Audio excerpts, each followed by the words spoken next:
Sincerely, today is one of the greatest days that we have across all the months of the calendar.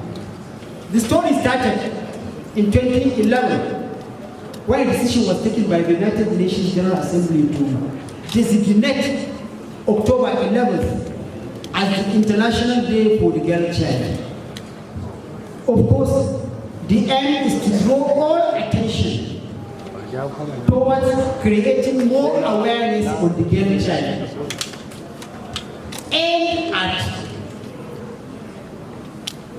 bringing up a program for the well-being of the girl child, so that the girl child now becomes more resourceful and can be able to live and thrive well in the world of today.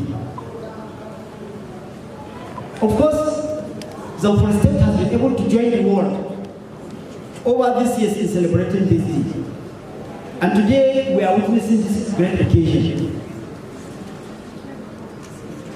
Apart from the awareness campaign, we are expected at the same time to now sit down, organize programs of this sort that will be able to display what talent our girls have. One more thing that we have to be very much thankful is the fact that now there are so many programs and so many arms of government that are now protecting the girl child. Of course, with the existence of the Ministry for Women Affairs, we can say we are rest assured that our girls are being taken care of, because we have the Department of Child Development that takes care of these girls, and as these girls attain adulthood, we also have the Department of Women Affairs where they fall in eternally. We are very much grateful for the government for being able to have in place programs like the Agile program. Similarly, we want to extend our happiness to all principals of the girls' secondary schools that are in the state. The fact that they be able to uphold the integrity of the girl child, and they be able to support government in educating these children. Our girl child is best assured that as far as the ministry exists, we will do all that we can. So let me use this opportunity to say congratulations to all of us. So congratulations to all, and congratulations to all girls that are here.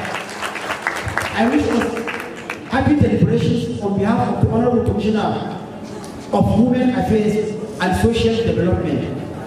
And I hope we are going to have safe journey back to our various destinations. Thank you very much. Happy deliberations. Today is a set aside of sensitize the girl child right in the society, as well as giving them hope to become future leaders, policy makers, and good mothers.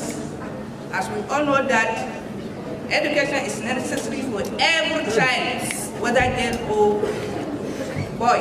It helps a person to study new things, skill, and learn about the fact of the world. The discrimination between the female and the male gender is one of the ill of the society, which society is facing since it was a man. A girl child since her birth faces numerous discrimination. This discrimination and unequal treatment to the girl are major reasons why society is denying her right.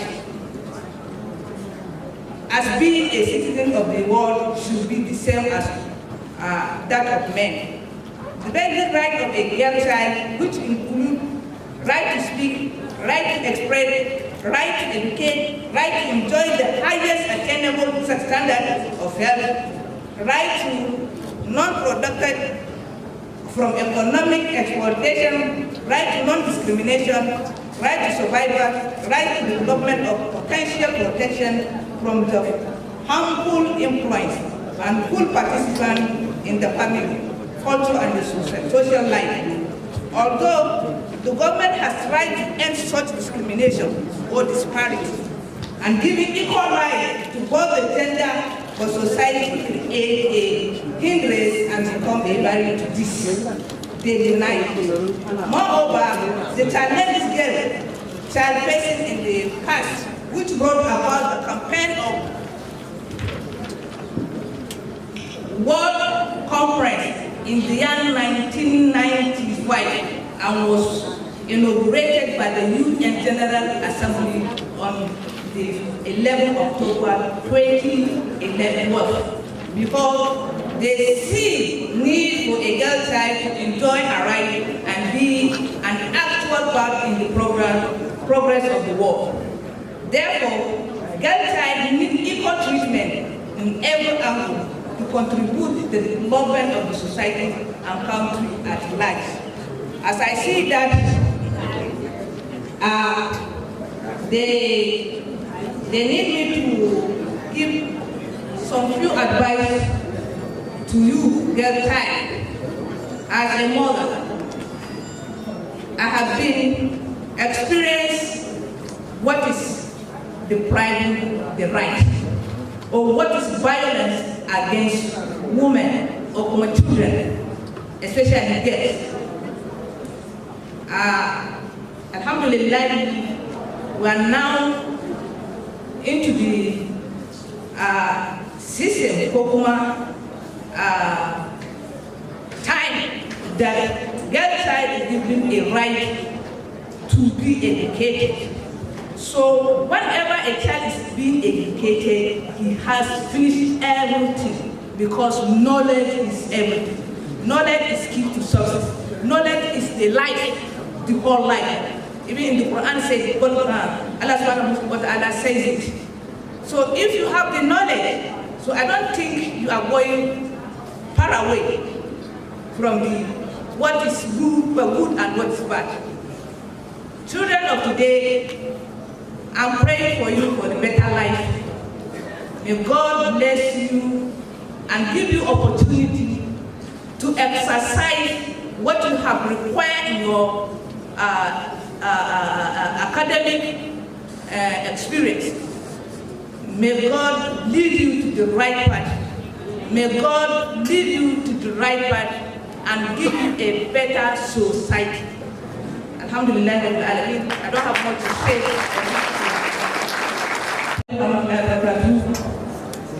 Muna godiya ga Allah da ya kawo mu wannan rana ta murna game da yara mata. Alhamdulillah, kamar yadda aka ce mu educationist ko kuma education ministry ko department yana ba da gudunmuwa ga ɗalibai, especially mata. Babu abin da ya kai ilimi. Ilimi shi a gishirin zaman duniya. In kana da ilimi, wala ba mai iya da kai. Arziki Allah ke yin shi daban yake. Kana da ilimi Allah da maka arziki ba, amma kuma ba za ka tabe ba wani cewa Allah ce. Walakin duk mai ilimi bai ba tabe ba. Ba za ka tabe ba. Saboda haka abin da nake ba ku shawara shi ne a yi kokari a yi acquiring knowledge, kuma a yi amfani da shi ta hanyar da ya kamata. Mata uwaye muke mu a duk duniya ma. Wallahi tallahi mace ta so ta bata al'amari ko bina baci ba. In kuma ta so ta gyara shi, to sai dai a yi takatana. Ubangiji Allah ka shirya mu kowa. Allah ka ba ku rayuwa mai albarka. Allah ka sa abin da kuke karɓowa daga makarantu ya zama alhaji gare mu ga duk duniya baki ɗaya. Allah shi muku albarka.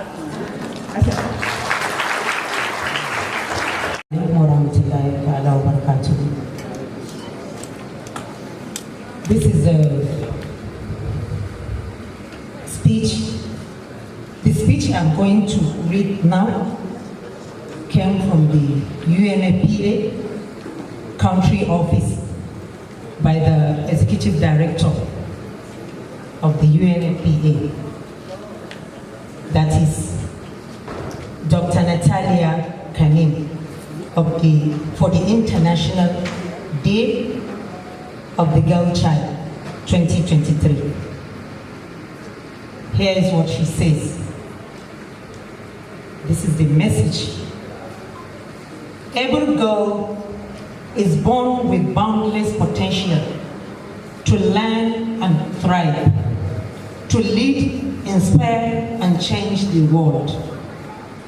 Today, on the International Day of the Girl, we celebrate the infinite possibilities of the world's 600 million adolescent girls, represent a generation of innovation and action, leading cause for justice and a world that works for all.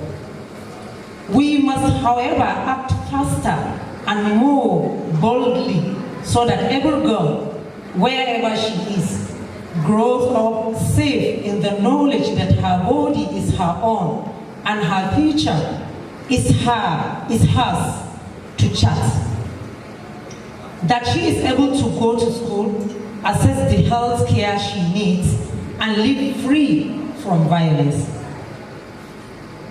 Adolescence lays the foundation for successful adulthood, yet child marriage, adolescent pregnancy, and gender-based violence derail the lives of far too many girls. Increased target investment in sexual and reproductive health services and comprehensive sexuality education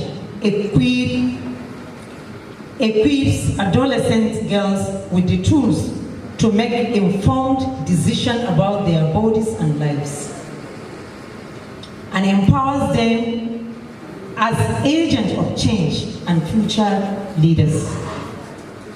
UNFPA works hand in hand with partners to support adolescent girls in forging a healthier, brighter future. Together, the World Bank and UNICEF.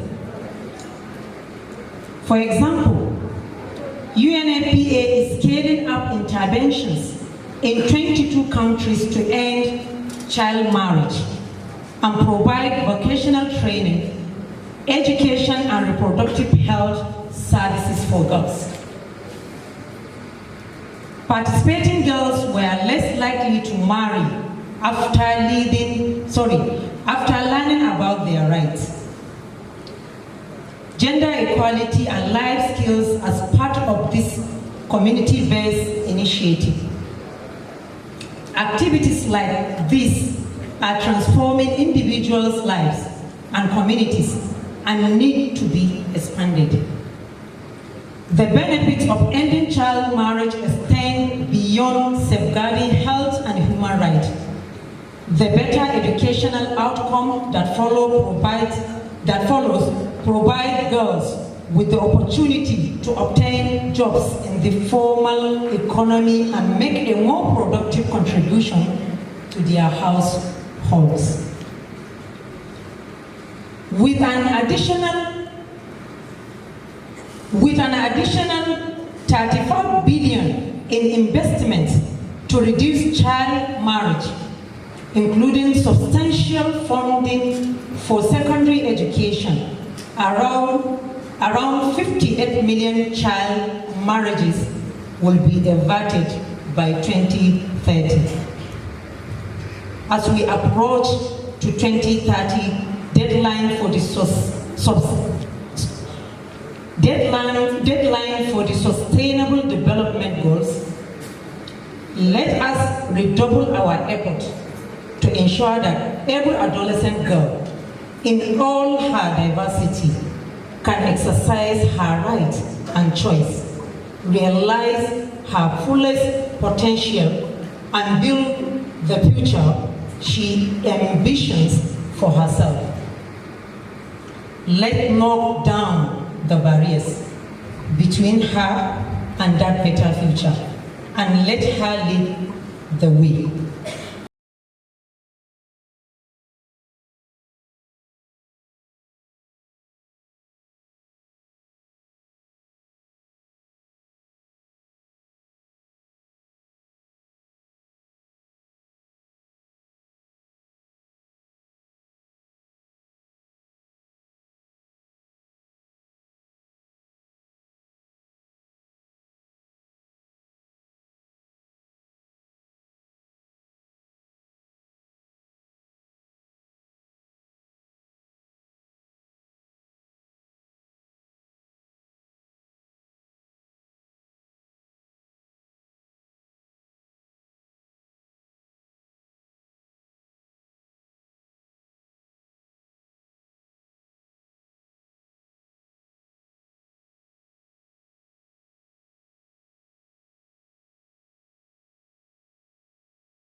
Thank you.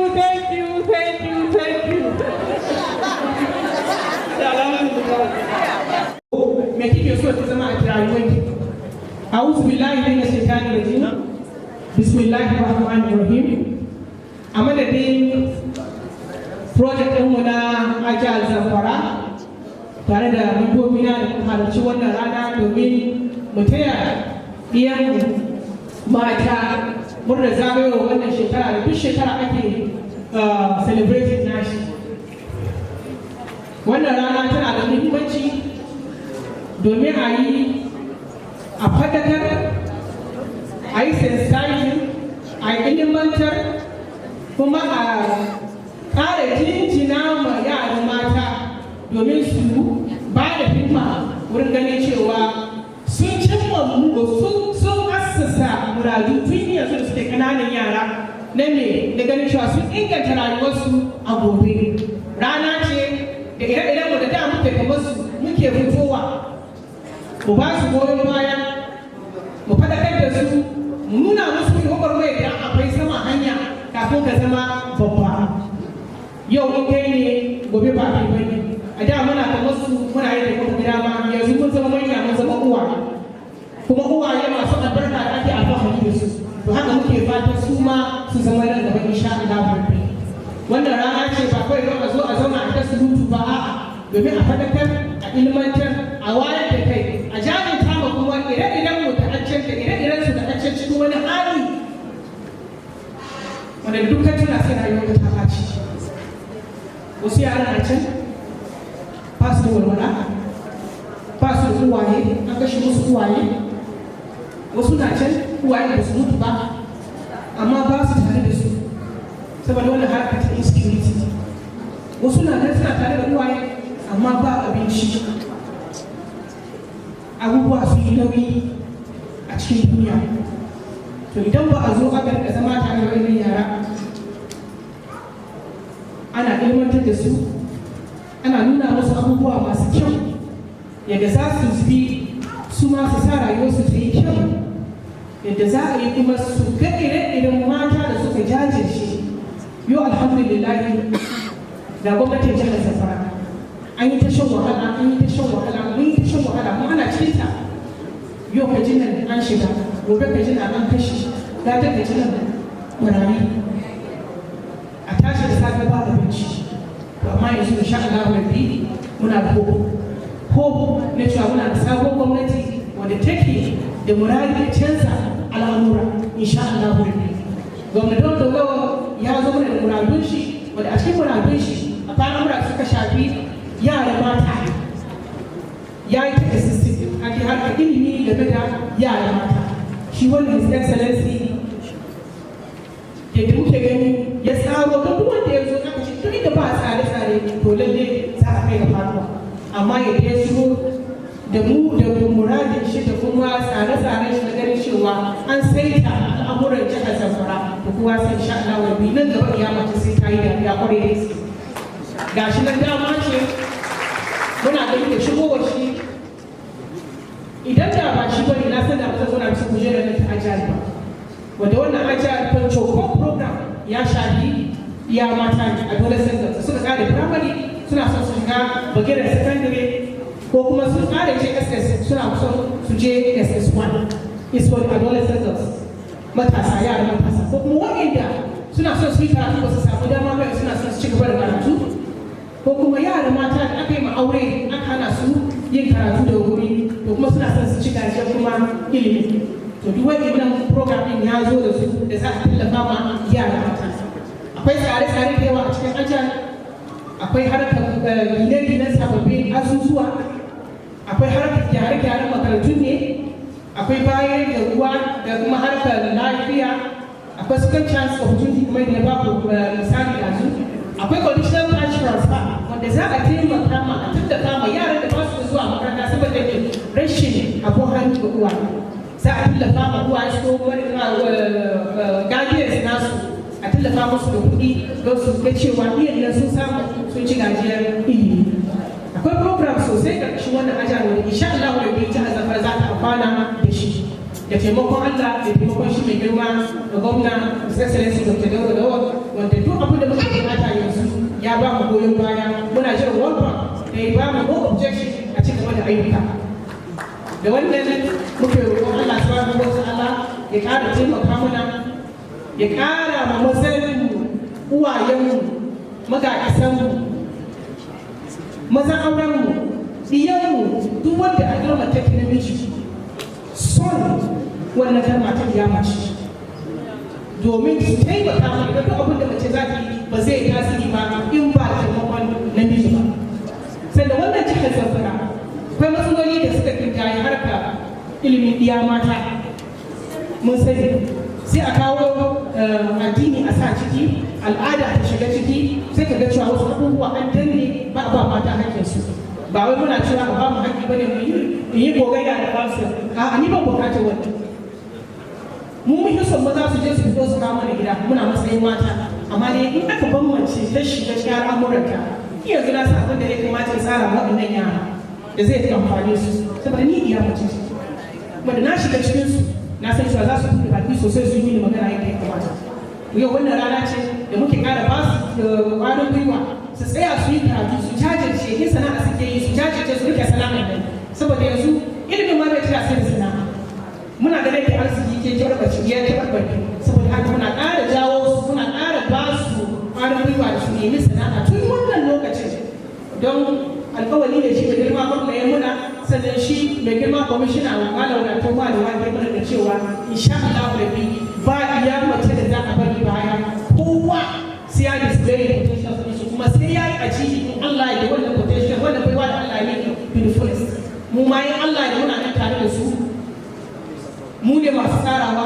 mu ne masu bi mu ne masu matsa musu a aiwatar da al'amura yadda ya kamata to shiga ta zo gare mu in Allah ya yi ma za mu iya yi ma'aikatan mata da lamuran yara ma'aikata ce take tare da haɗin gwiwa da ma'aikatan ilimi sai da mu kuma ajiyar project yanzu insha Allah rabbi duk abin da zai sa kawo ci gaba da harkar kiyamace za mu ba da ƙwarin gwiwa kuma za mu ba da taimakon mu in tashi ko in kai mana su abubuwa su tafi yadda ya kamata kuma da ake cewa ya girma gwamna ya ba da kuɗi game da ajiya kuma su wadda za su kuma kuɗin su national allocation shi yasa ba mu magana figures ba mu magana kuɗi sai abu an rattaba mishi in ba rattaba mishi hannu ba a magana shi saboda haka ina kira gare mu ci gaba da addu'a wa'annan ƴaƴa mata ɗaliban mu da aka sace a makarantar refugee ubangiji Allah ya tsallaka da su Allah ya dawo da su cikin aminci shi wannan sace-sace da ake yi da wannan kashe-kashe da wannan kidnapping ubangiji Allah ta kaita mana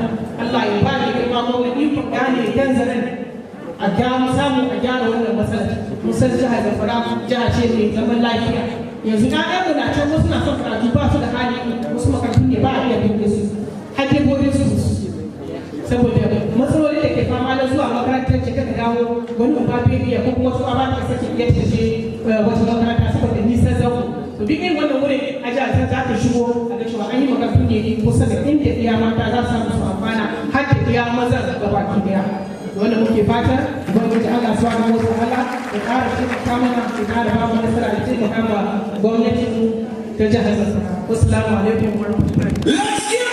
I think what we fail to emphasize on, even though the director and the coordinator have said it, the right to health is very important and crucial, not only for the girl child, for every family. I'm even happy and delighted to have the mothers among us here because this message is strictly to you. As you get the message, it passes to the girl's child easily. Health is very important. If you go about getting all the education or all the achievements in life you have and you forget health, I'm telling you, you cannot enjoy it. We all know that, right? So, my message or the message of Society for Family Health is always be aware of your health. Always be aware of your health. Know that it is your right to access health care. It is not a privilege. So each and every girl should at least be tested and also prevent herself and the immediate environment from diseases. All the public health indices have to be taken into consideration. Have good access to clean water, get vaccinated, which is very important to prevent yourself from contacting diseases, because quality of life is tied to health. Ko ba ka ba, in ma an samu ilimi an yi karatu an yi komai ba lafiya za a ji daɗin shi. To shi ne Sakon Society for Family Health, in an zo rigakafi ko an ce muku ga yadda za ku gyara ruwan ku sha ko kuma ga tasa-tasan da ya kamata ku yi. Wani lokacin ma ba wai kuɗi ake bukata ku biya ba, kamar wurin ba kuɗi ake bukata ba muka ne ba, akwai wurare da yawa ba kuɗin ku ake bukata ba, zuwa kawai ake son ku yi ku auna kanku ko kuma ku samu allurar rigakafi. Yana da matukar amfani mu ba wa lafiyar mu muhimmanci sosai matuƙa. Kuna ji ko? Duk abin da za mu yi babu lafiya mun san cewa muna yi ne kawai. Lafiya ita ce ginshiki ta komai. So with these little things I have said, I didn't come ready. I'm not aware that I'm supposed to say something. I wish you all the best, and I congratulate you on this important day. Thank you very much. Domin irin rawar da ta taka gurin ba al'umma ilimi, musamman 'ya'ya mata koya musu sana'o'i da dogaro da kai. Jama'a yau sai mu yi hattara, mace jari ce na tabbata, uwa ce 'ya mata nake, ku lura ku bar yasar da ni, ku bar ni a tuɓe a rana tik, babu mai jin kai ba tausayi. Kahin zuwan kan mujaddadi Usman Dan Fodiyo Kamili a ƙasar Hausa da kewaye, al'ada ce ta baibaye, zance ɗaya ne har ko ina ba a tausan mata ko kaɗan. Daga bauta sai takunkumi babu gado ko na kobo guda. Mutane sun zama ungulu, zalunci ya zan ƙawa, zuciyar kowa ta ƙeƙashe, babu addini a cikin ƙasa. Sai habari sai tsahi suka zana shirka sunan mamaye, hawaye sun bushe ka kafkaci addini kan babu shi. Tun da Sakwata har Adamawa can Kebira har Bidda Ilori, arewa da Daura sun shigo har iyakar Nijar Jamhuriya. Zuwan kashe mujaddadi mahaifin na jarumi ya yi kira ya jaddada musulunci bautar Allah guda. Sunna ta Muhammadu annabin ƙarshe ita ce ya ƙarfafa. Taimakon Allah ya zo mashi, ƙanasa na Gwandu yana gaba, ɗansa Mamman Bello yana gudun. Duk sun yi jihadi sun assasa daular musulunci ta kahu. Samuwar Kinana uwar daji shekara ta 1793 har wafatin ki 1864. Ke karanta ke koyar da mu tsarin musulunci duka. Qur'an da hadisi kunjiya. Shika-shikan musulunci su biyar, sallah, shahada, azumi, zakka sai hajji ana zuwa ga mai hali in Allah ya nufa. Tauhid fiqhu risala har zama aure kin fayyace. Kin kira mata su yi ilimi, sana'a don intar da kai, ba da tarbiyya a gidan miji ta 'ya'ya domin ci gaba. Ki hane su da rowa roƙo, sata zina, bin bokaye a gidan miji ko bakin kishi mai hallaka. Sai ku mi ƙarya ko shirka ci amana wannan babu kyau. Godiya Allah da zuwan kina Malama Asma'u Muzakkara. Mata da maza ma na haɗe yara mai tsahi duka. So amfani da ke na tabbata. Ba mu san ki ba mu 'yan zamani, amma aikin ki na ilimi ya haskaka ta hanyar 'yan taro hazikai. 'Yan taro yau ga jinjina sai ka nuna amana. Sakon ki ga al'umma sun isar, sun karanta sun koyar da mu ta hanyar tsira tun duniya har a lahirar mu a safake. Tammar bilhamdulillah 'yan uwa, ƙarshen batunan zan dakata. Tahir, a student of Girls Focus Secondary School, to Duniya. Effect of banditry on children, especially girls. What is banditry? The term banditry means outlaw who are in gang or group that commits crimes. Example, Those who attack people and collect their property, sometimes even kill people. And those who cheat, rape, and request for ransom. There are also people who kill, rape women, make children become part of their team. This banditry affects children in our community. Many children have turned into children incomplete with the law. Some, especially girls, have been molested, beaten to death, raped, and burned alive. Some are turned into early forced marriage girls to bandits. Girls are suffering in our community because of this menace. Girls are suffering in our community because of this menace.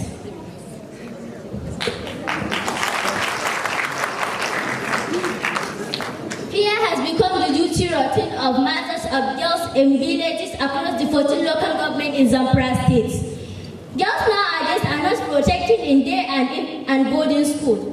They have the zeal to go to school. We all have dreams to become educated and protected, to become our very proud and good useful to the society.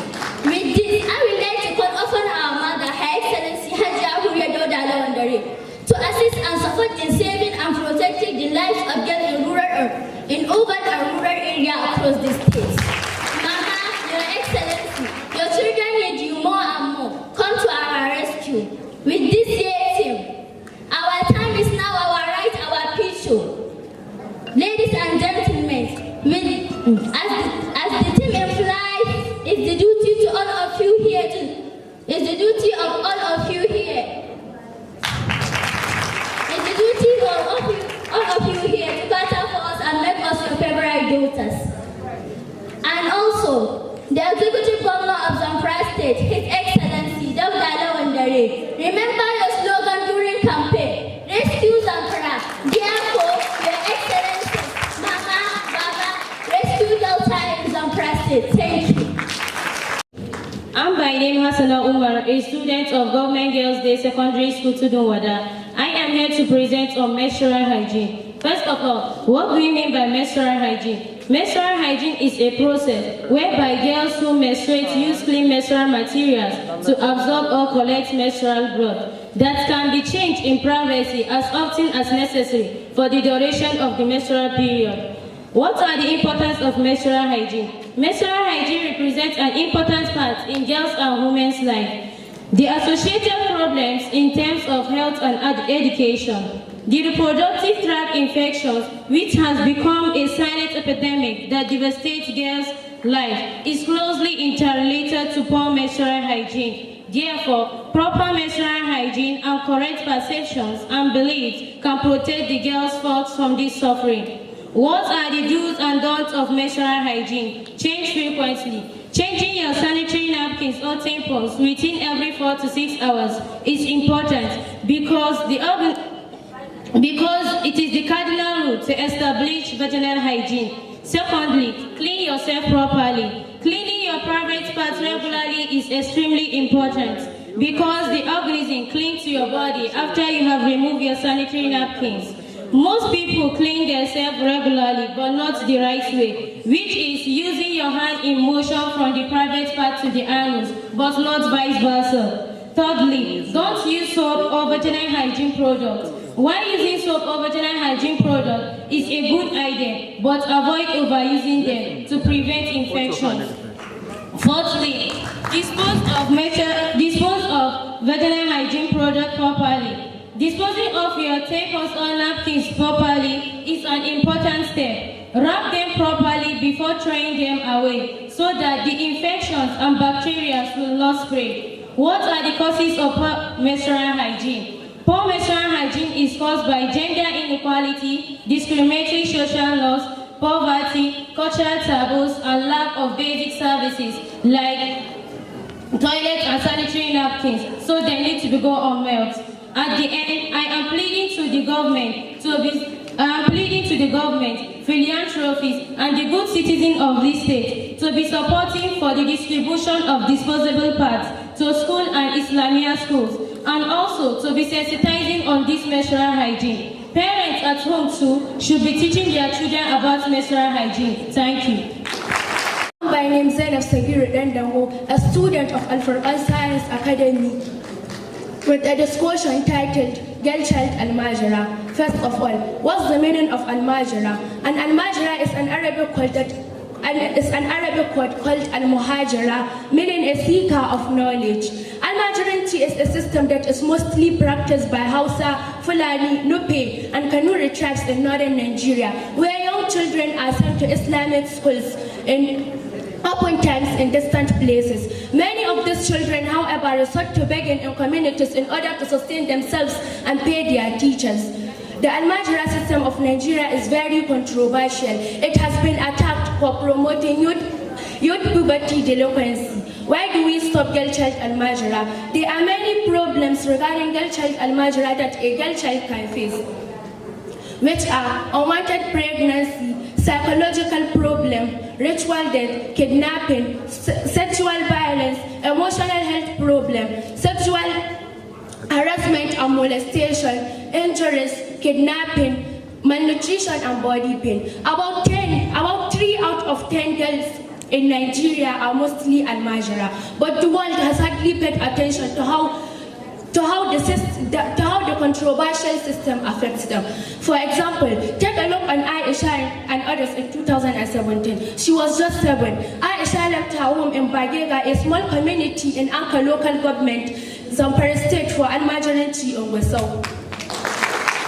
And she admits she faces a lot of discrimination, insult and harassment from people because of her work as a beggar. Apart from Aisha, there are many girl childs Al-Majra in Nigeria. Can you imagine seeing a girl of 3 to 5 years begging on the street while her parents are still alive? The thing is that they left their homes and reside in Gusau, thinking they are safe. And they are even having areas which they reside and started begging as soon as it is 4 p.m. in the afternoon or 7 a.m. in the morning, which are Gangare Rima, Levin, Lalen, Hayin Dandela, Hayin Malan Sani, and some other part of Sabongari. This is where they reside and started begging in the morning or afternoon. And there are areas that they are even having girl child Al-Majra school, which are Lambedi and Filinjurgi. This is where they are even having girl child Al-Majra school. This is so disheartening, and it's hurting me as a girl child seeing another girl child begging on the street. What does a girl child Al-Majra need from the government? The government should provide free education at all levels. The government should end this long-aging tradition. The government should strictly enforce a law against girl child Al-Majra by arresting parents whose child is found begging on the street. I thank you all for listening. I stand here to present on girl child protection with girls with special needs. A girl child protection is a safeguarding a girl from any forms of violence, such as physical abuse, mental and emotional abuse, exploitation, harassment, and any sort of danger and harm regarding a girl child. Why I choose to specialize on girls with disability is because they are the most vulnerable persons that are at risk of abuse due to their disability status. These girls faces a lot of discrimination and stigma. People in our society do not regard them as the normal girls, which they can do more than other girls. These girls are talented and they need to be considered more than any other human beings. There are things they need to consider in taking care of fellow disabled girls. 1. Skill acquisition for girls. 2. Wheelchair support for them to have access to easy education. 3. With the domesticated law, their right has to be considered. 4. They are to be part of any activity in this state. I mean, any activities that girls can do, they should be first person to be part of it. 5. Shelter and clothing, food and nutrition for them should be free. Also equity for the accessible roads to make their passage easy. Thank you. I'm by name Kalli Muhammad Habib, a student of Kalpet International School. I am here to present education of a girl child. What is education? Education is to acquire knowledge, to become a useful member in the society where you operate or live. Importance of a girl child. A girl child is more talented, hardworking, obedient, and responsible for her family and her life. A girl child is more caring, loving toward her family and parents, and she gives her best in every work. A girl child has dreams and abilities. She has foresight, she is intelligent, she is a born leader. Who is a girl child? A girl child is a biological human offspring from birth to 18 years of age. In other words, a girl child is a female child from birth to full growth, a young immature woman, especially an unmarried one. What we expect the government and the society to give a girl child? All that a girl child expects from the government and the society is 1. Free and quality education. 2. Good health learning condition. 3. Social protection. 4. Security. Thank you. You all. My name is Shirya, a student of GGDSL Sarkin. I'm here to discuss about the skills acquisition for girl child. It is my great pleasure to be part of this year's story, making event of the Day of Girl Child. One very important issue that I would like to talk about the skills acquisition for girl child. The skills acquisition for girl child will prepare them adequately for the future socio-economic challenges. They are by making them self-reliant. Number of girl child with various skills are indeed. Let's do for greater generation. I am very interested to see what government and other stakeholders will come up with for the actualization of my presentation. I would like to see many girls who will become women in future, having different skills and source income, using their talent in tailoring, knitting, homemade making, etc. They will in future build their own companies where many jobs will be created to people of our society and eradicate poverty. Thank you. To you all. I am Hafsa Salme Flower, a student of GGD at Second Kurugusa. I am here to present climate change. Climate change is refers to long-term shift in temperature, and such shift can be natural. Due to change in the sum of 180 human activities, have been the main climate driver of climate change. Primarily due to burning of poison like oil and gas.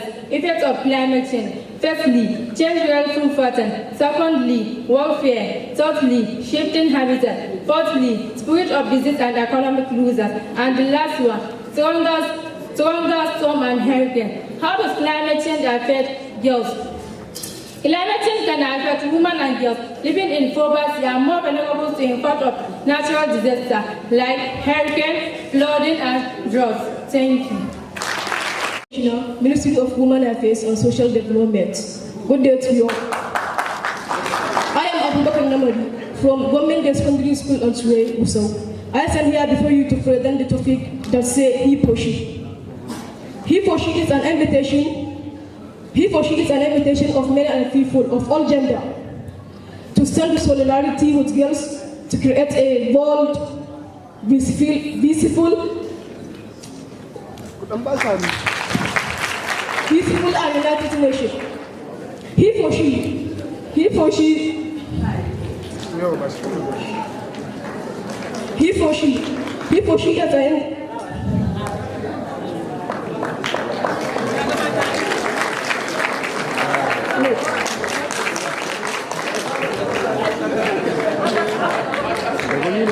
He for she often refers to a solidarity movement for advance for gender equality initiated by United Nations. The founder is Emma Watson.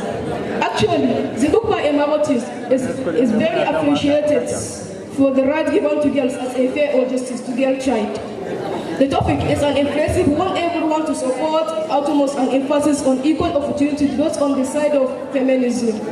That is an ideology for the protection of human folks. Definition of the terms. Solidarity is an about the total submission which wholehearted man to agree for the girl given rights. Movement is an agitation because prevailing country show on the side of girls' folks. creative, is given an opportunity to someone to showcase his talent on side of art and crafts. Vault, to have a die-hard radicalism charismatic on the presence of anybody. In nutshell, United Nations Children Education Short Form has wasted for educational quality right to all girls child. Thank you for listening. The Honorable Commissioner, Ministry of Women Affairs, ladies and gentlemen, my fellow students, good day to you all. My name is Khadijat Ibrahim, student of GGDS Samaru. Na zo nan ne domin in yi muku magana akan yadda ake cin zarafin 'ya'ya mata a yanzu. Zan yi misali domin in fayyace muku.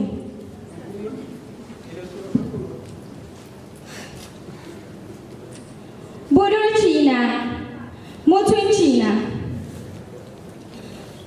Budurci na yana tuna min lokacin kurciyata da na rasa. Ba da tabbacin matsayina na ya mace a yanzu. Wayyo Allah, ka rusa min shi bakas. Shi laifi ne zama na ya mace.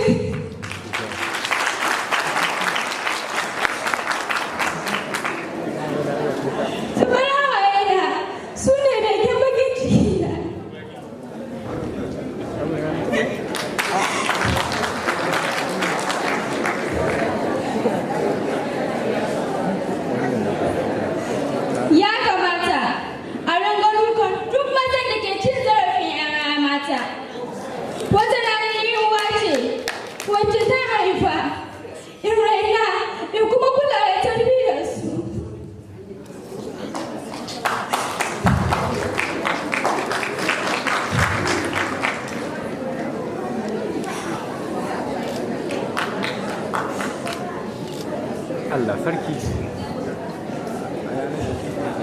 You try.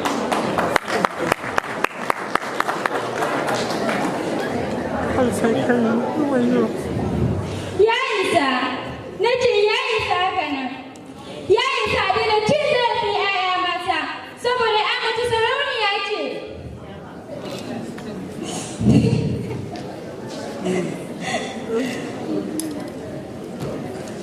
Domin haka zan yi kira ku 'yan uwana 'ya'ya mata.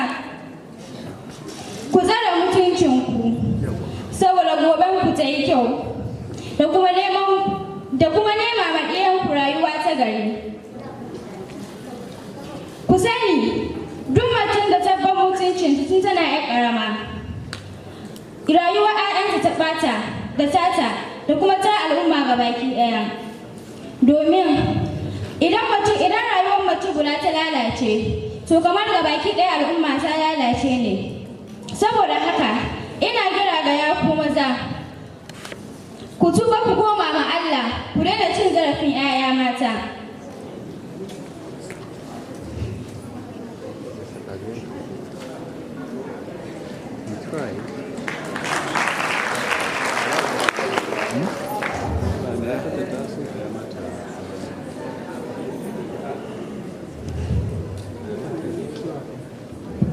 Thank you very much.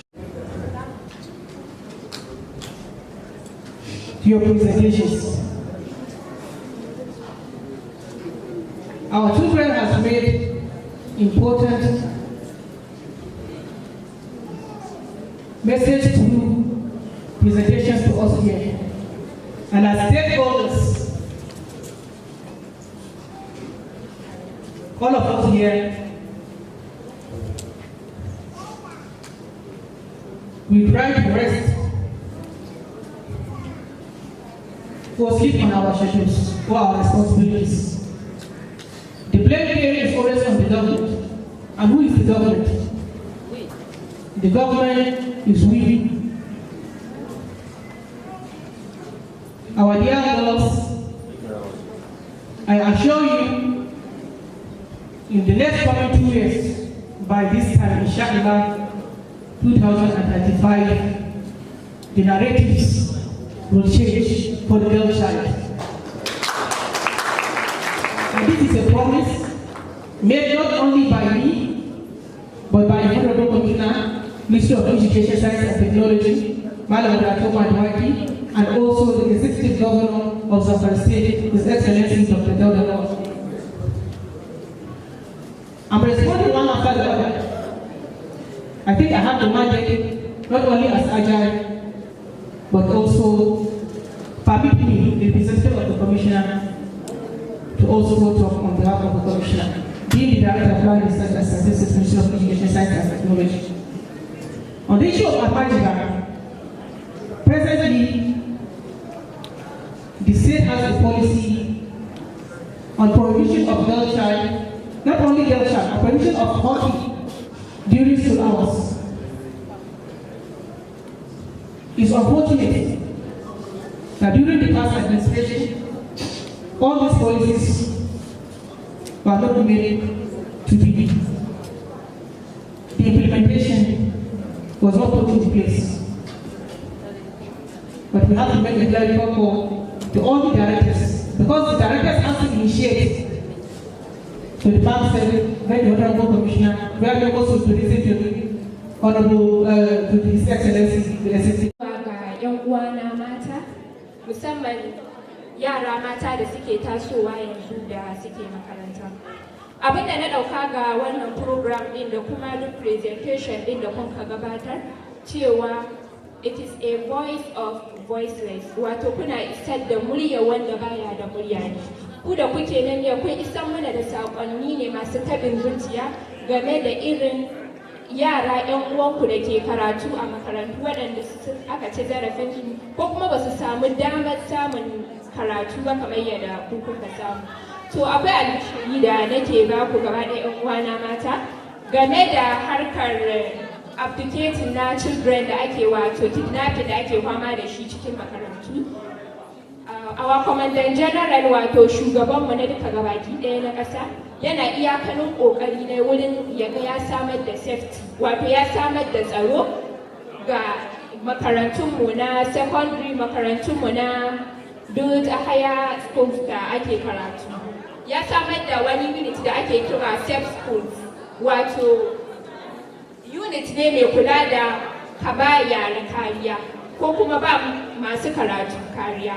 Sannan kuma ya yi initiating ya yi establishing da wani unit na da ake kira gender wanda ni ce shugaban shi yanzu domin kare ruwan harkar sexual gender based violence da kuma wani discrimination da kuka samu muna tare da ku muna wayan maku da kai sannan muna ba ku support ga duk wanda ya zama survivor na irin wannan harkar.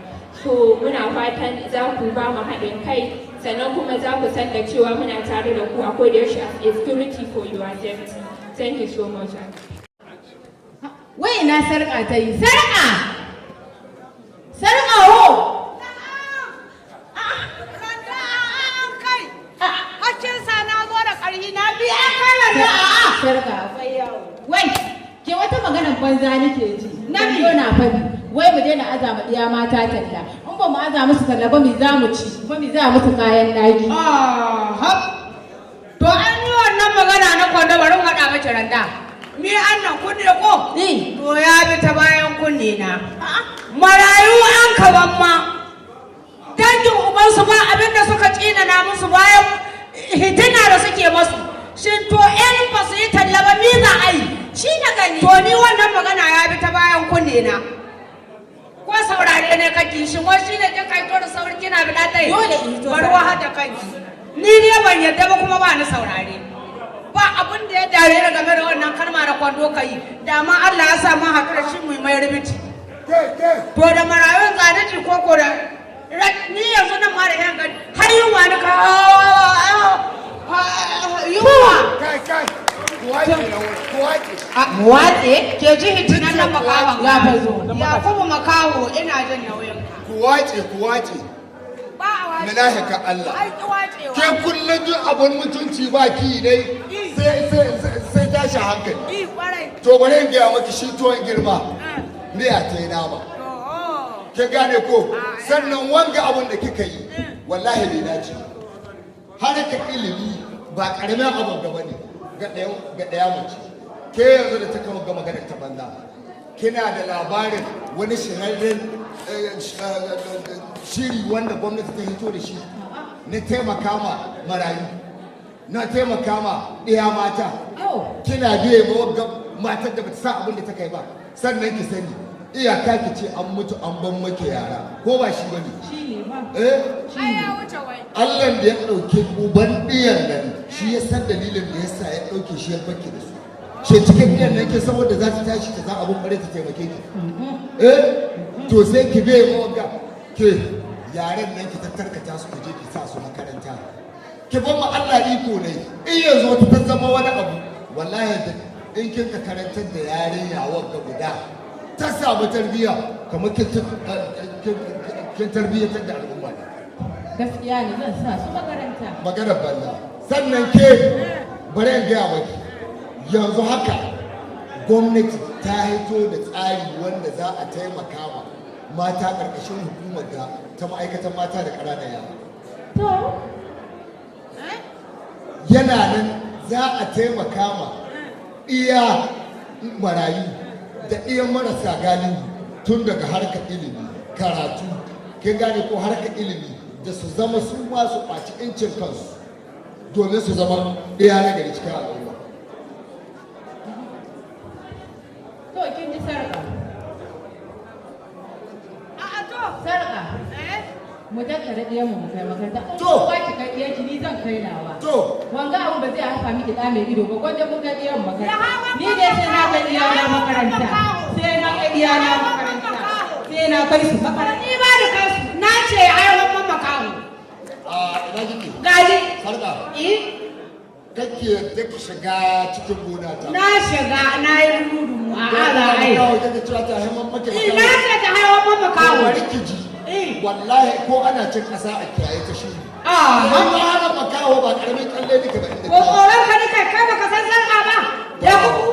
Tsoron ka ni kai. Ba ki tsoro. To duk abin da ka ga dama ka wani. Ki sani ko sanda na zamna ne ga saboda habibanci na wallahi da kashe ka da kushe ne ka diba. Ashe ka sa abin da zan faɗa ma. Mutunci. Ashe ka sa abin da zan faɗa ma. Kin so kika mai ɗan tone-tone. An daɗe ba ai tone-tonen ba. Kin so kika ai ɗan tone-tone. Iya ai ya kuma. Ai. Kin san dai shi tsohon mijinki ko? Allah ki kan babu gabu. Kin san bakin cikin kina kai shi kushewa. Kaya mu ni ya kai mana gori ya kawo mu. Don haka wallahi ko dai ki zama mace ta ƙwarai. Wallahi ko in ci maki mutunci.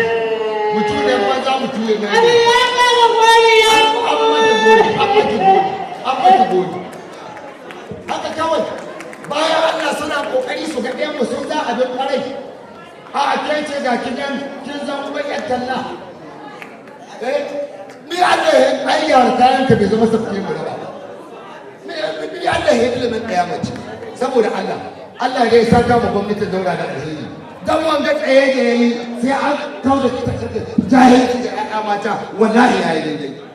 Mutu da banza mutu da yayi. Allah ta dai ba karnai ga hanyar ga saboda yawwa. Ya fi kai wallahi Allah shi haɗa ni da guda cikin su sai ya gane ɗan jaki dukiya ne ni isa ya rushiki to yayi bari su dawo gidan wallahi bari su dawo gidan haba jato haba jato wanda wace irin tabi'a ce me yasa kai har yanzu baka bar girma kana cin ƙasa ba magana girma ina cin ƙasa ba kai kullum cikin wada da ƙananan yara to yaran ga wallahi yaro in baka ɗaukar mai mataki ba sai shi rama na Allah yaran ga daga ɗaya an mutu an babban su sai su iya da tsohon sheni na ali tun da su halin tashe su ne ce su tashi kai taki gona wai maya goma ɗaya su kai wai sun tafi su ni saka tarbato su ne ce su ɗebo ruwa kaga da ruwa hudu ga nan shi ɗaya sun ka cika to shi yasa yanzu tun da yan asalatu kaga ko haske bai fara hijima ba ni kunna hitillu su zo mu tai gona wallahi a fara noma cikin duhu ‘ya'yan yawa gaskiya wanga abu gakka da ɗagara ka ƙara wanga cin zarafi yara ne wallahi ni da ba ka tura su makaranta ‘yan gaskiya ne na ƙi in tura su gona makaranta ita gona in nome ta dawa to kuma duk dai abun gada sun kai baka gode ba ba haka ɗaukar kamar gona to bari in gama haka kake kamar buwar gaji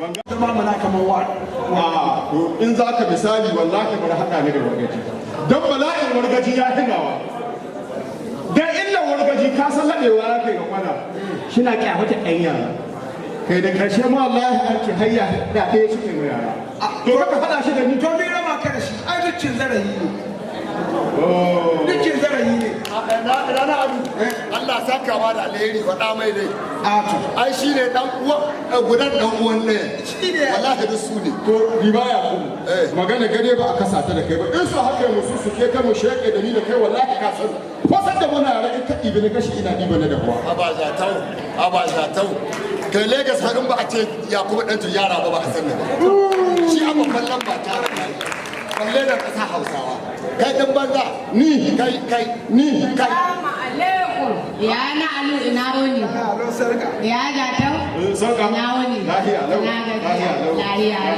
yawa ba ki gaida Yakubu Yakubu ai baba har ƙasa ta nade gani da shi kai duk da hada ya mai Yakubu wallahi sai dai su ta gaba yawa ya ga tau ina san dalilin da yasa aka gaba da ni ba minahi ka Allah ne kaji in dai akan gaskiya ce wallahi sai dai a yi ta hatta na da Allah babu ruwana to a'a ka san halin sarka na san ta ita kan ta ba son gaskiya gare ta ba duk a gama ta akwai abu gaskiyar da Yakubu ya faɗa mata ta kiya to ban iya gane gaskiyar nan ni kace ya na alu to ke ko ana cewa ai ta gaba tun da addini ya hana gaba assalamu alaikum wa alaikum assalam baba buza ina yin ku lahiya lau shin buza na gida ga me ne a ce da kai sako ne daga can binni wata gagarumar ɗan boko babba ta ce da Allah an zo in kawo wa dattawan karkara gashi takarda ce ta fafe ta ce a kawo shi rubutu gare ta rubutu gare ta kuma ga takarda na alu sai kai don kai ya ga jahilci to a ko ni ba boko ne ba yaki da jahilci ɗaya ne mun ka an samu mota tsere yanzu ne ka gano iya ta kunya kun jita mun da ji ko haka ɗayan ku karatu ku kuma ga kuɗin ni to kai wallahi ni nan da haka gani na jatau ba hama kanta ɗaya kada gani ko ba gani ko wallahi ga tacce da gani ka kallon kowa wallahi ba ta kadda bace in kun ce ka buka aina karatu makarantar makahi yanzu da ina shawar takardar da ina faɗa muku abin da aka rubuta shawa na aluna nan aka shawa na aluna ne karanta wa mu da ba to ni da zan wuce sai an ji mu ya Allah ma albarka kai ku tsaya ya in takarda ga ta alƙali ce sai mu ban ma ta alƙali wace to alheri takarda daga yan daula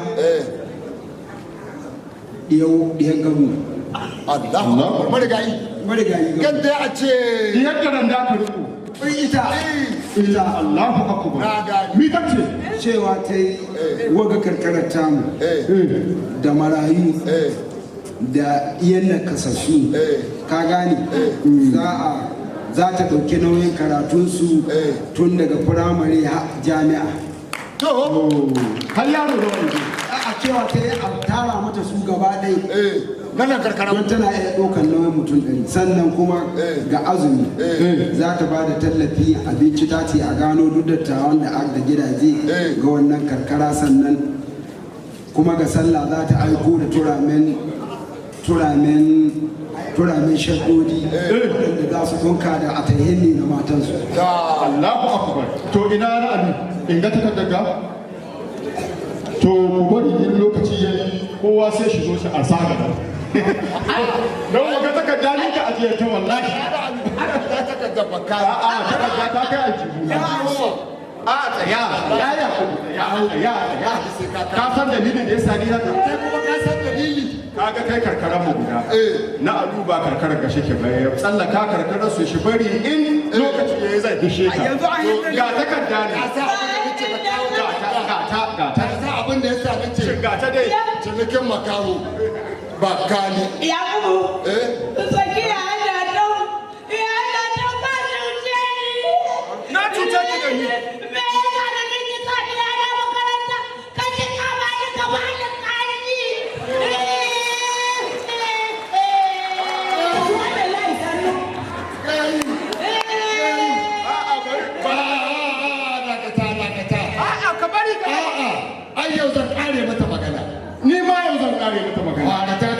zahi gare ta. Tsaya sarka tsaya. Wanga kuka da kike wallahi da minahici ne. Sai da yaran nan na kawo maki ribar tallan da kike taɓa ba. To. Ba shi. Yanzu ki san ai da haskare ta ce mu kare mu Allah zumunta. Yanzu ina kake? Ga wani. Yanzu dai kaga duta cita in mace ya sanar kuma ta yi mutuwar marici. Gab da man garba ta mutu ka gama a gama tuwo ba. Ta kai na lahira ba da kaga da wallahi.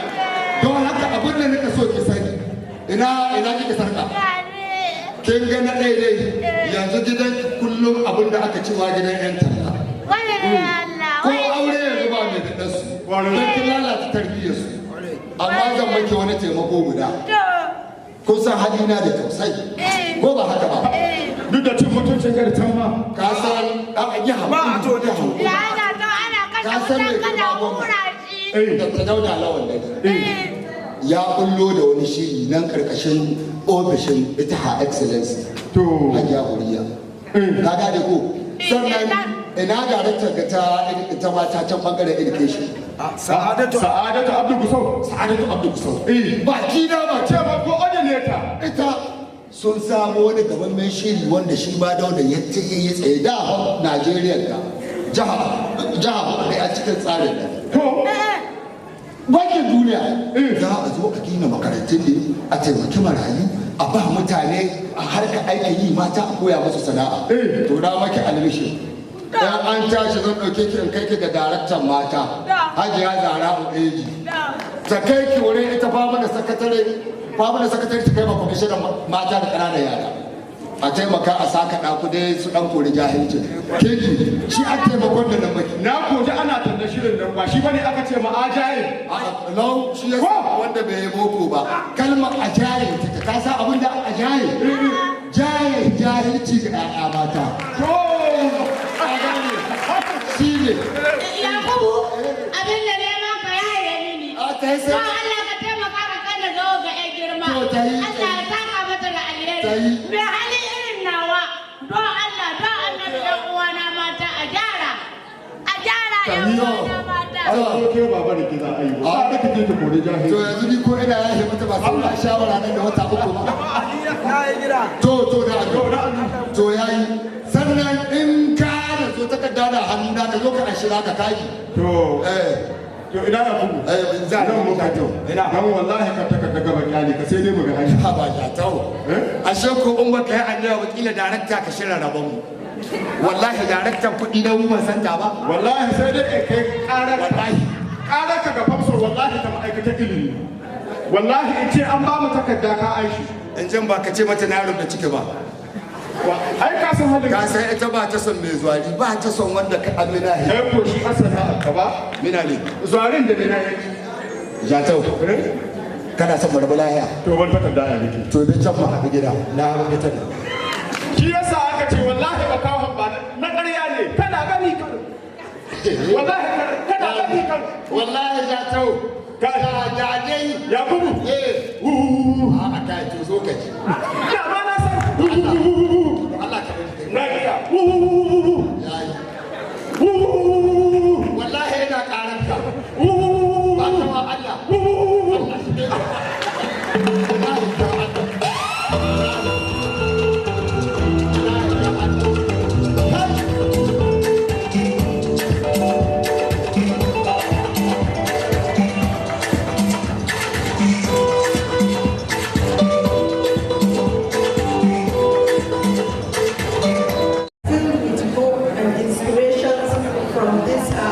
adolescent girls that we have received today.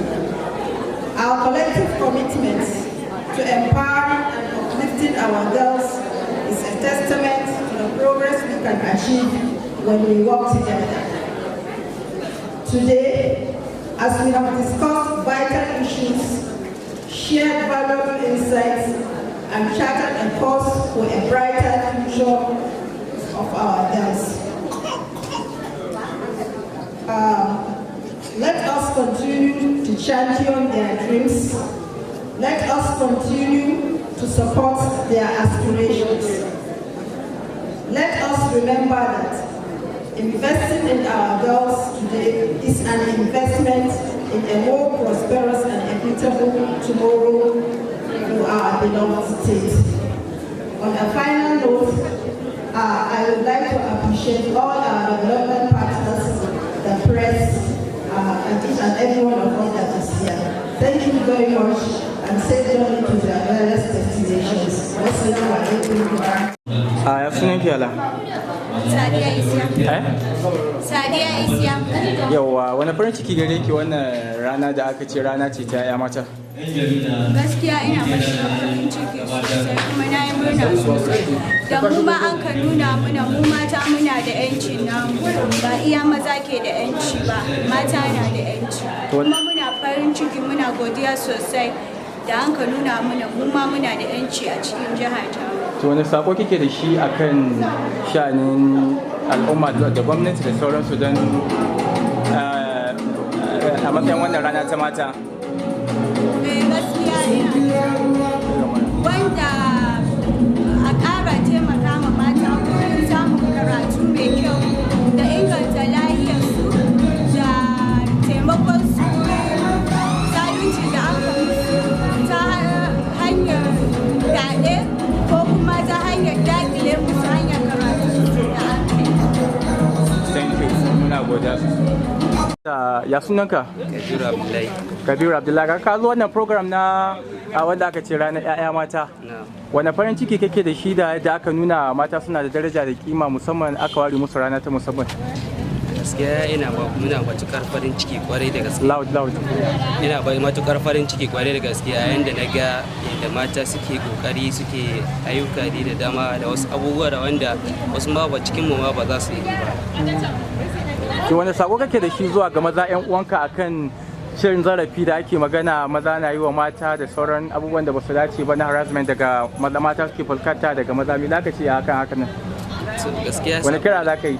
Sakona shine ya bari, kowane ne ya bari, domin wannan ba daidai ba ne kuma duk abin da kama wani dole sai an mana ka. Okay, thank you very much. Ake gabatar da sunanki da farko, ki daga bara. Sunana Hafsat Bello Hassan. Hafsat Bello Hassan. Ga shi kin zo a cikin wannan program da aka gudana a wannan rana ta ranar 'ya'ya mata ta duniya. Wane farin ciki za ki nuna na irin yadda aka nuna darajar mata a wannan rana? Farin cikin da zan nuna shine na ji daɗi akan yadda iyayenmu sun ka nuna farin cikinsu da malamanmu da kuma yadda 'yan uwana ɗalibai suka hitowa suna ba da gudunmuwarsu da kuma ƙararrakin da suka kai. Na ji daɗi da jin an ce za a ɗauki mataki akan abubuwan da mun ka faɗa. Masha Allah. To wani sako kike da shi zuwa ga gwamnati? Dangane da haƙƙin mata da lalata 'ya'ya mata da barazana da mata suke fuskanta a wannan lokaci. Sakon da nake da shi ga gwamnati shine dan Allah a ɗauki mataki akan ilimin 'ya'ya mata da kuma irin yadda ake lalata 'ya'ya mata da kuma irin yadda makarantun suke na 'ya'ya mata. Ina roƙo da gwamnati da ta taimaka muna domin ilimin mu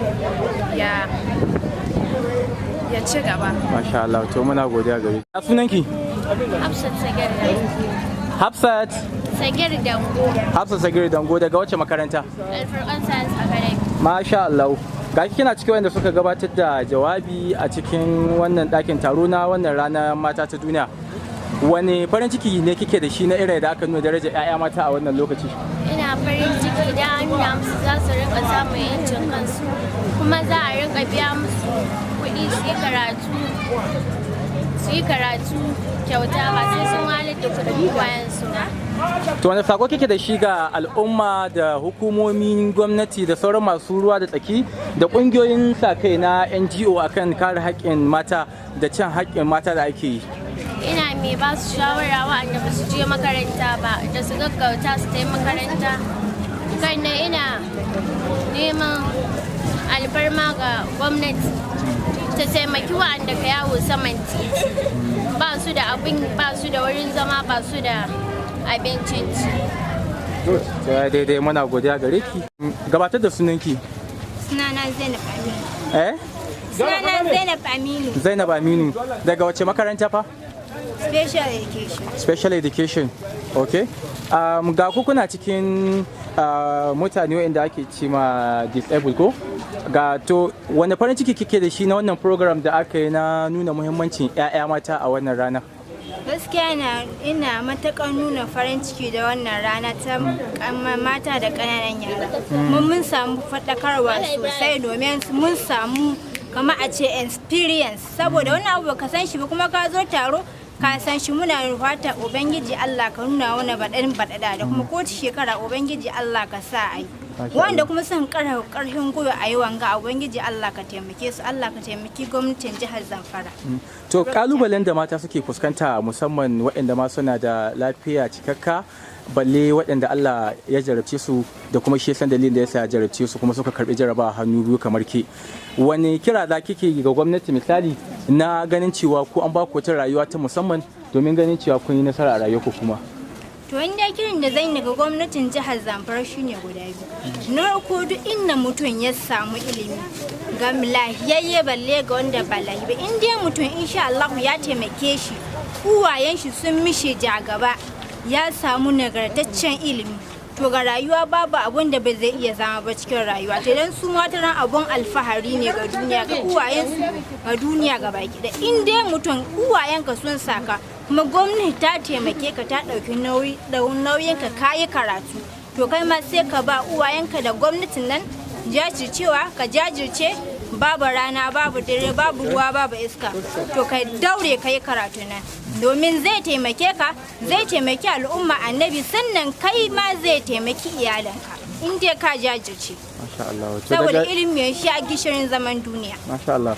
To a ƙarshe wani fata kike yi ga gwamnati akan cin zarafin mata da ake yi fyaɗe da sauransu aka ɗauki mataki kan wannan? To muna kira gwamnati ta ƙara jajircewa ta ƙara binciko masu wa'annan laifukan saboda in yanzu mutum guda ya laifi an ka kama shi an ka zartar mishi da hukunci babu ɗan mai kuɗi babu ɗan talaka in dai ka yi laifi kai ko ɗan wane ne ko da ko ɗan shugaban ƙasa ne an ka kama ya ci zarafin ya mace to a yanke mishi hukunci in bulala ce in ma zama gidan yari ne ga a bambanta to insha Allah in dai gwamnati ta ɗauki wanga abu to ko wane ne to dole wanga abu zai rage yawa in dai an bi doka da oda to insha Allah za a rage yawan cin zarafin yaya. To muna godiya sosai. Murya za ka yi. Da farko za mu so ke gabatar da sunanki. Sunana Farida Abubakar. Daga wace makaranta? Daga Special School. Masha Allah. Gashi kina cikin wannan taro da aka gudanar a yau na ranar mata ta duniya wanda aka nuna martaba da kima ta 'ya'ya mata. A matsayinki na 'ya mace, wani sako kike da shi zuwa ga gwamnati da al'umma akan a nuna daraja da kima ta 'ya'ya mata?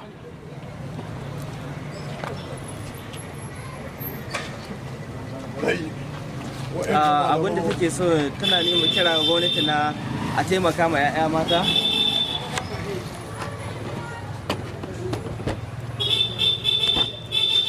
saboda cin zarafi da ake samu yawanci ko irin insecurity haka kidnappers in sun zo sun su ɗauki mata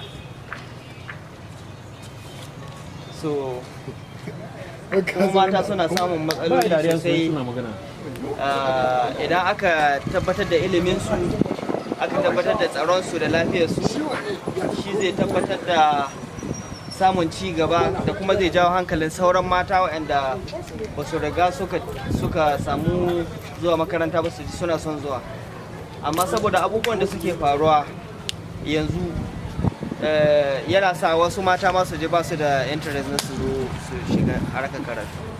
Masha Allah, to daga ƙarshe wane fata kike da shi a rayuwa na burin ke zamo a matsayin ki na ƴa mace kuma za ki zamo uwa wata rana, wani buri kike da shi? Babban buri na shine in samu ilimi nagartacce.